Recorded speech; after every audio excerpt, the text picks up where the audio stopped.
প্রবাসী নতুন প্রজন্মের মধ্যে দেশীয় সংস্কৃতি ধারণ এবং প্রসারের লক্ষ্য নিয়ে স্কটল্যান্ডের রাজধানী এডিনবরায় পিএইচসির উদ্যোগে আয়োজন করা হয় বর্ষবরণ অনুষ্ঠান। বাঙালিয়ানা সাজ পোশাকে সজ্জিত হয়ে শিশু নারীসহ বিভিন্ন বয়সের ও পেশার প্রবাসীদের অংশগ্রহণে অনুষ্ঠানের স্থান ছিল কানায় কানায় পরিপূর্ণ। সবাই একযোগে মেতে ওঠেন বর্ষবরণের আনন্দে।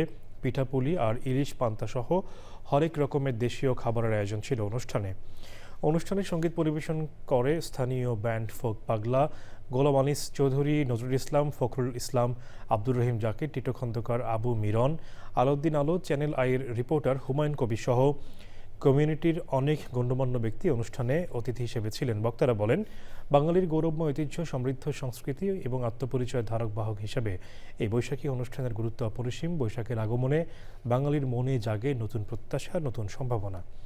অনুষ্ঠানে সভাপতি ছিলেন সংগঠনের সভাপতি আলমগীর কবির, পরিচালনায় ছিলেন সাধারণ সম্পাদক মোয়াজ্জেম হোসেন।